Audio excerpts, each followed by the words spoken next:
to my channel, make sure you subscribe. This is my advice for how you can win the affordable housing lottery. My first advice is set your alarms. The earlier you apply, the better.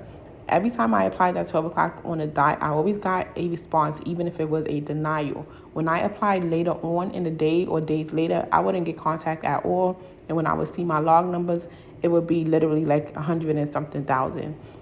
Log numbers are randomly generated, but the earlier you apply, your chances of getting a low log number is higher. When you are selected, the numbers you are contacted in chronological order, which means lowest to highest. So that's why it's important to have a low log number, regardless of what people say. That log numbers don't mean nothing. They don't know what they're talking about.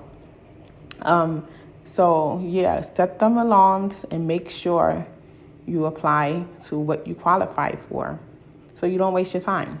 Also, keep your files updated. Keep a folder with updated income documents, for example, up-to-date pay stubs and tax form. You have to really manifest this thing.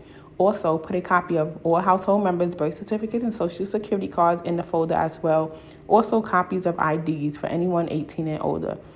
Heads up, they will ask about Cash App and Zelle transactions if they appear on your bank statements, because they will ask for 6 months pay stubs. They want to see the 6 months pay stubs, 6 months bank statements, and savings. If you have savings, everything will show up on your bank account. So be ready for that. Keep your files updated in the folder to avoid the hassle of looking for things. It's very important that you respond to when they contact you in a timely manner.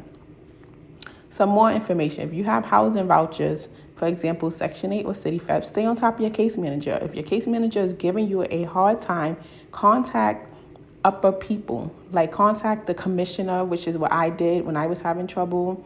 Contact people. There are people there that will help you and that will get on your case manager's ass, seriously.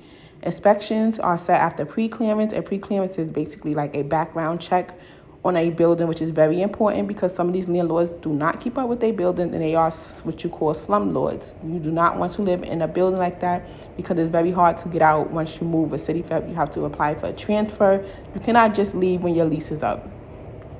Housing Connect has many apartments on it. Make sure you update everything so that when they snapshot your screen, they will have the accurate information.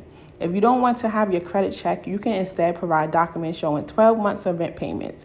Your credit can only be used against you if you have over $5,000 in debt. This does not include student loans or medical bills.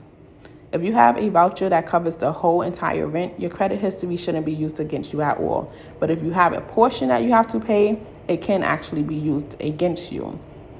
They usually don't run your credit when you have a voucher.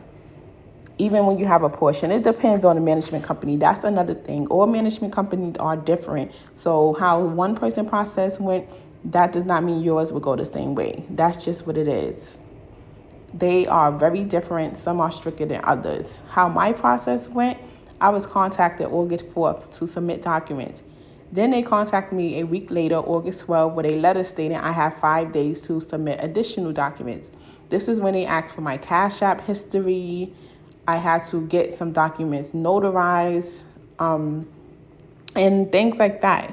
My file was submitted to HPD on August 16th, and it was approved on the 20th. Usually this process takes 3 to 5 days. But yes, this was my process. This is my advice.